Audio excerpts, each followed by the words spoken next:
Namaste, witchlings. I'm here today. Oh, I forgot to shut the door. Patient.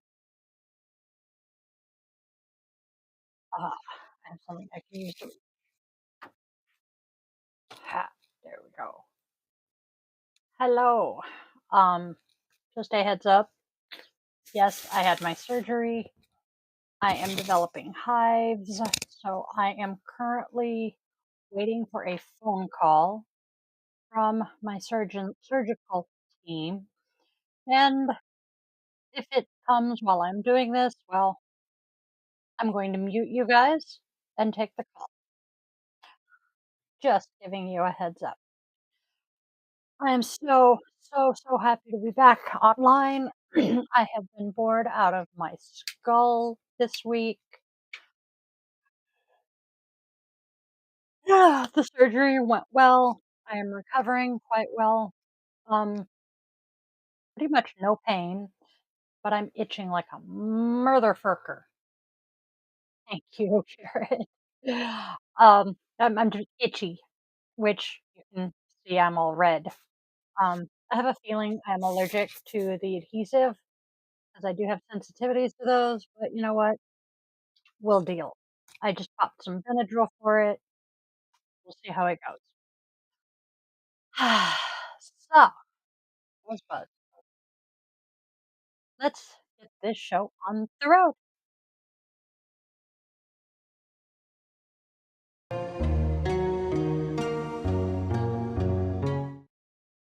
All right. Let's see. Where's my button? There's my button. Now I can see myself a little bit. We are talking raising magical kids this week.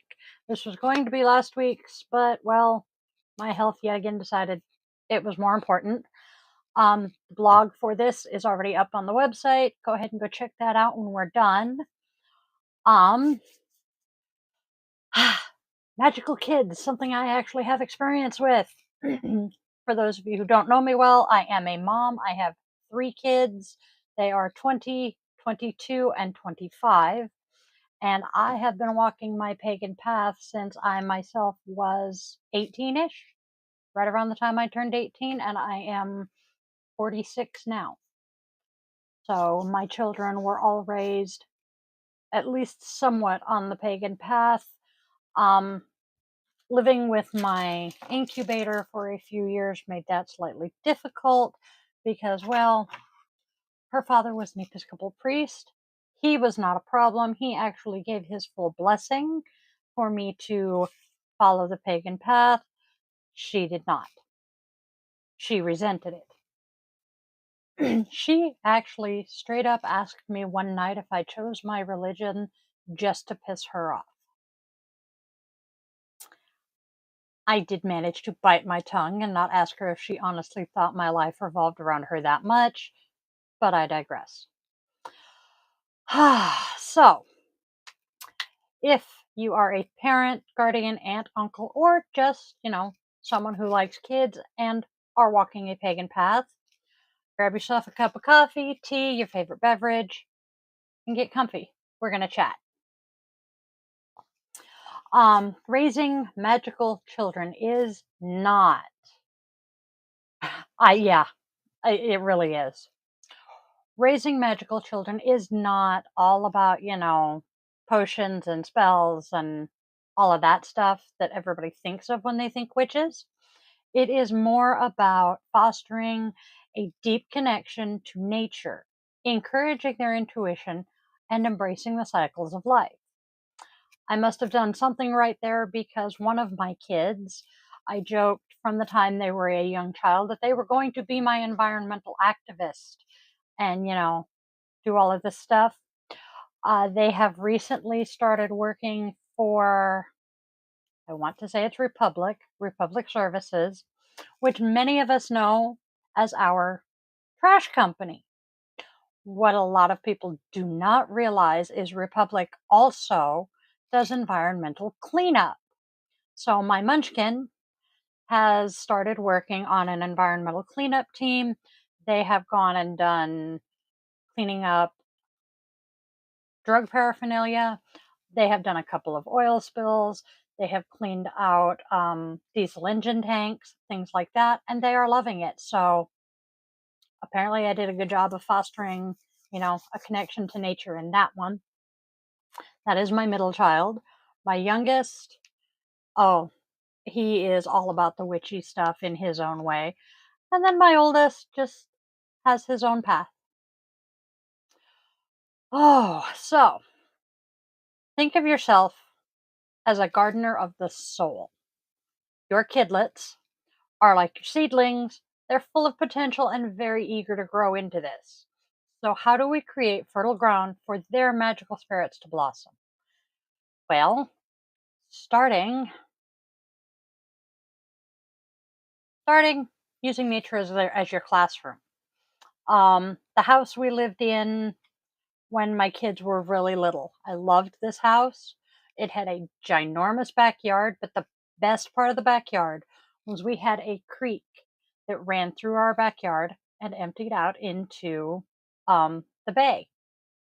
And my kids loved going down and exploring the creek. It was a salmon stream, so during spawning season, there were tons of fish in it, and we regularly did, little learning things like, okay, they're going to go lay their eggs, have babies, etc. And this is what happens. And when they died off in the creek, obviously we watched the whole cycle there. Seasonal celebrations. Most of us do that anyway, Christian or not. But for us pagans, it's more than just, having an Easter egg hunt or throwing a Christmas party. We want to truly celebrate the wheel of the year, making each Sabbat, which is the holidays. We have eight. 1, 2, 3, 4, 5, 6, 7. We have eight Sabbats in the wheel of the year. And there are different ways to celebrate each of them that are very much kid friendly. Easter egg hunts for Ostara. I mean, eggs at Easter come from the pagans. They truly do. As do the Easter rabbit. As does the Easter rabbit. I can talk. Really, I can. Beltane. Beltane fire. Hang out in the backyard with the fire in the fire pit. Tell stories around the fire. There, you have just celebrated Beltane. Samhain. Come on, everybody knows how we celebrate Samhain. We dress up in costumes and go trick-or-treating. And then Yule. Okay? That's some basic ways to celebrate the Sabbats. Do some crafts, tell stories, and maybe simple rituals. For Imbolc, a very popular craft is to make Bridget's crosses, which they're made from reeds or paper. And unfortunately, I don't have that picture on here, but that's a very simple craft that you can do. It was one I was planning on doing with all of you this year. Had life not gotten very much in the way at that point. Another way is to create a sacred space. Have a family altar. Prior to living here, I pretty much had what would have been a family altar.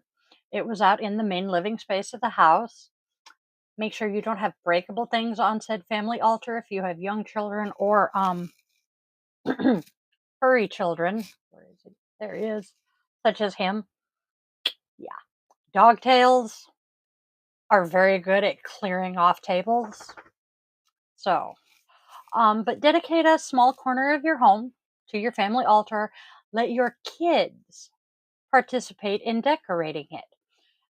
Some things that they'll probably want to put on the altar are leaves, sticks, pretty rocks, seashells.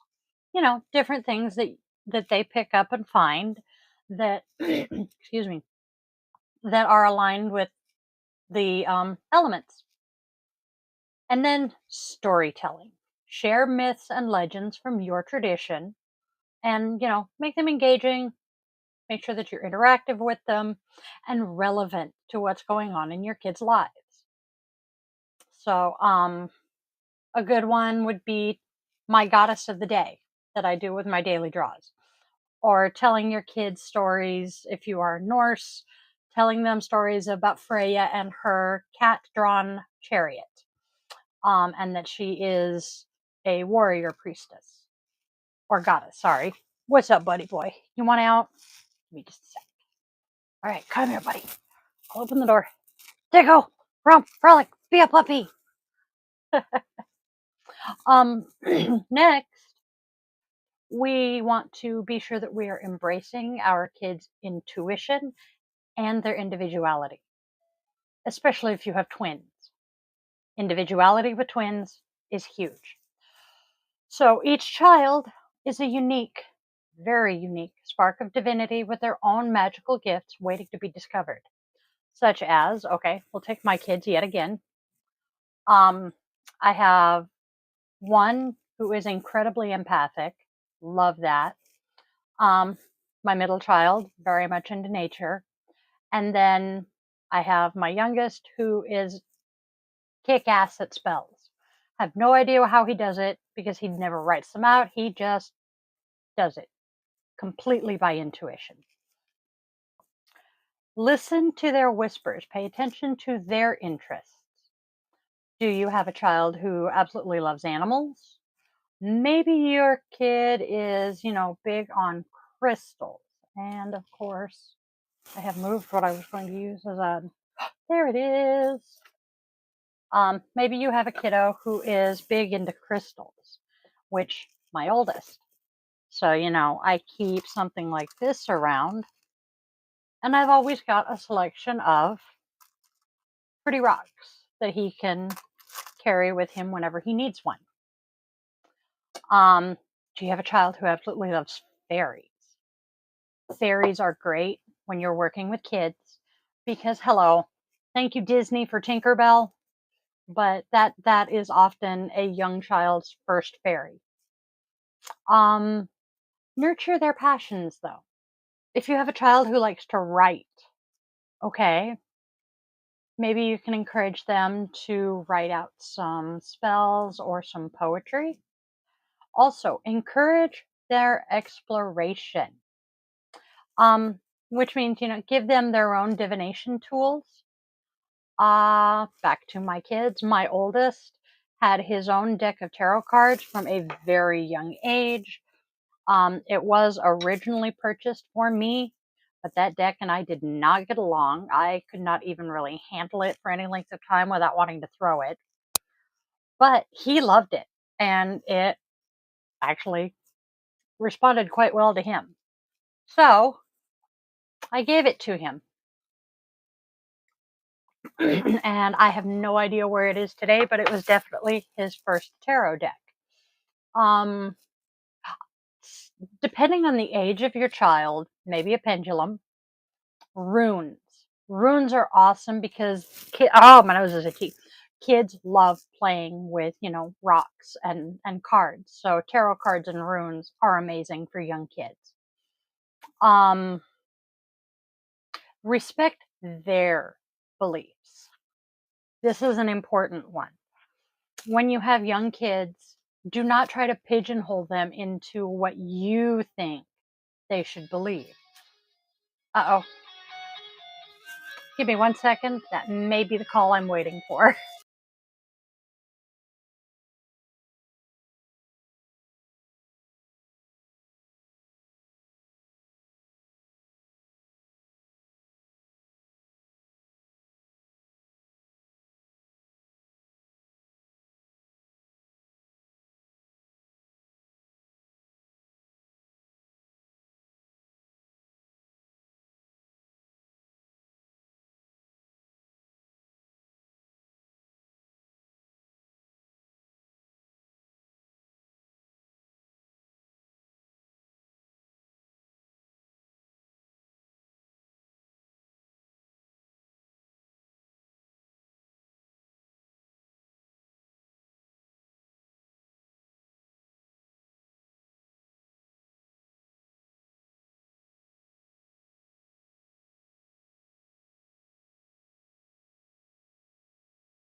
Okay, that was the nurse. And so far, I'm doing exactly what I need to do. We're pretty sure now that yes, I'm allergic to the adhesive. Yay! So we're gonna have fun with this. Um, so back to where we were. We are respecting our kids' beliefs. This is huge for me because okay, going back to my mother, she did not respect mine at all.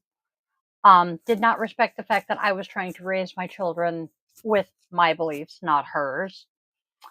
So even young children, as young as 2 or 3, they are they are old enough to verbalize what they're thinking, and they definitely have opinions. I mean, come on, have you met a toddler recently or a preschooler? Um, they have their own way of viewing the world. And when they talk to you, don't blow them off and say, oh, no, that's not how it is. This is how it really is. Or you're living in a fantasy world or whatever. To them, it is real. Case in point, for those of us who actually watched the news a couple of months back, God, I can't remember how long ago it's been now, Larry David, backing up a little more, Elmo posted to Twitter asking how everyone was doing. And it ended up blowing up into this huge thing. Yes, respecting their feelings. We will get to that one with this story as well. So Elmo was on Good Morning America with Larry David coming on after him. And Larry David just claims that he just got fed up with Elmo talking about feelings, blah, blah, blah, and he wanted him to shut up. So he comes storming out of the set and throttles Elmo. And the fight began, oh, it's just a stupid puppet or blah, blah, he was joking. A, not a joke. That traumatized a lot of kids. And B, I don't care if he was sick of talking about feelings. This is something we need to talk about on a more public global scale. Because, and going with respecting your children's feelings, Elmo is not just a puppet. To those kids who watch Sesame Street, Elmo is their friend, just like a friend they would see at school or at church or wherever. And watching this adult who, their parents find hilariously funny and absolutely love come out and do that was traumatizing. And when a child comes to you and says, my feelings are hurt, or what you did, I did not like, do not trample all over that child. Respect that child. Because too often we forget that kids are humans. They are people. They're not just little mini robots. They are little people. They have thoughts, they have emotions, they have feelings, they have opinions that deserve to be respected and heard just the same as you would with your coworker or your partner in crime or whatever. Respect your children. Excuse me. And then we have meditation and mindfulness. Teach simple meditation techniques for calming your mind and connecting to that inner voice. Yoga. I was teaching my kids yoga from the time I started doing yoga regularly. Meditation, guided meditation has always been a thing in my house. Excuse me. There is one particular guided meditation that even today, my 25-year-old will say, Mom, can you take me to the keep? And he will lay down and I will guide him through that particular meditation. And he's usually out cold, sound asleep before I'm even halfway done. So these are important things. Teach your children how to self-soothe, especially if you have neurodivergent children like mine. Meditation and mindfulness have been huge benefits for my kids because it slows down the hamster wheel in their head. And then how do we raise responsible magic makers? Well, with great magic comes great responsibility. Thank you, Stanley. Teach them ethical practices. Discuss the importance of respecting nature, animals, and all living beings. Teach them to be ethical in how they gather their supplies. I was discussing somewhere else that I was just listening to today graveyard dirt. Graveyard dirt is a common ingredient in spells. How do you get graveyard dirt? Generally, you have to go to the cemetery and collect it. Do not collect your cemetery dirt off of just any random grave. Use a family grave of your own if possible. If not, there are ethical ways to go about doing this. When it comes to your herbs, again, source them ethically. One second. The dogs are going nuts. I'll be right back.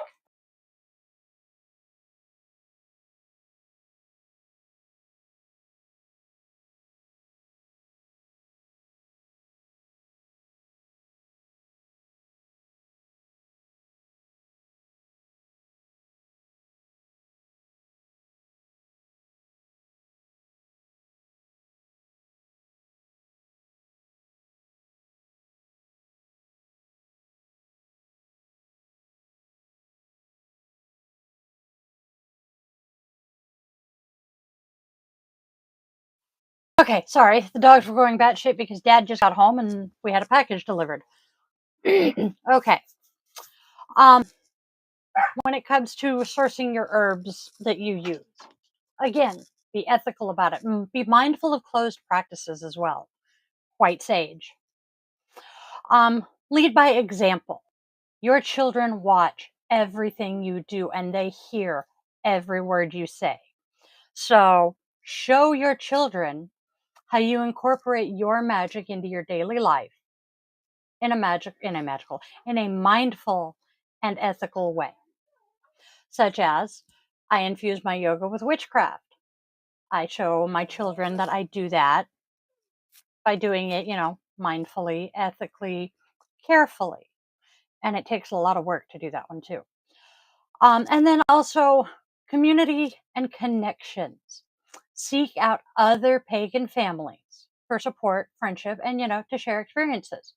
Doesn't mean you have to form a coven with them, but having friends who understand is so nice.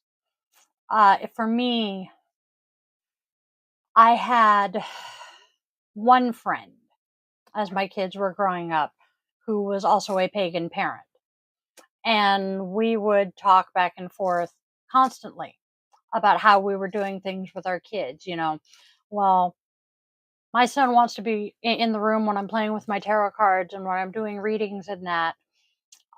So should I hand him his cards and we both do it at the same time?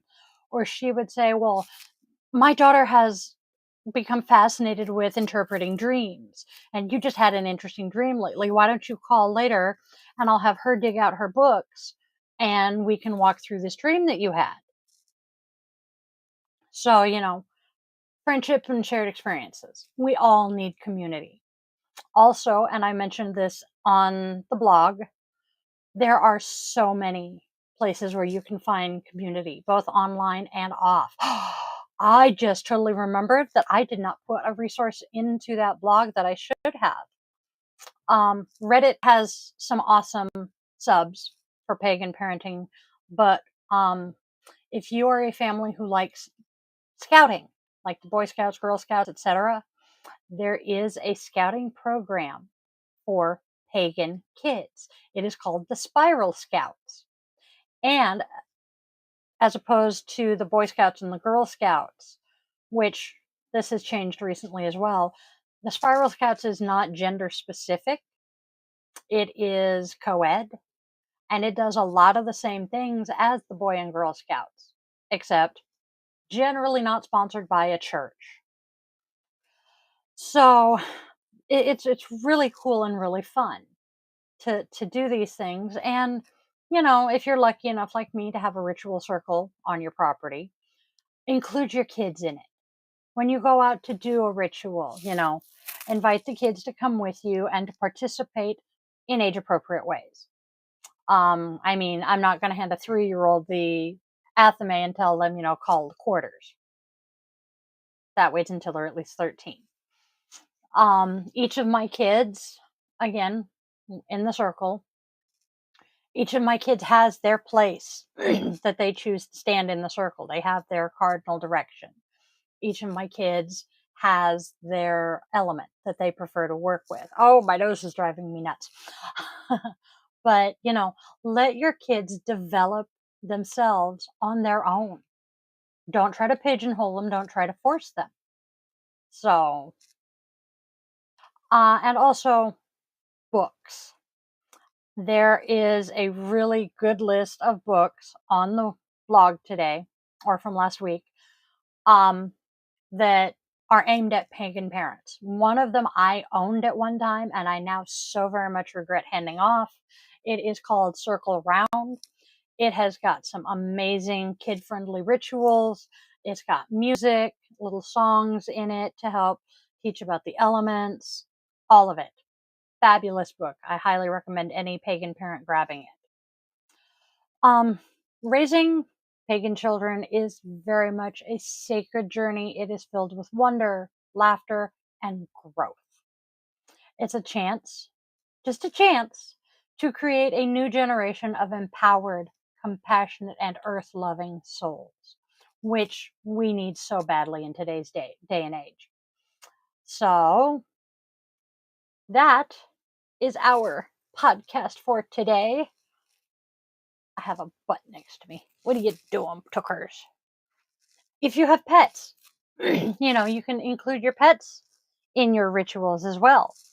I joke so much, but it's not exactly a joke, that my pendulums will not work until the cat has given them permission.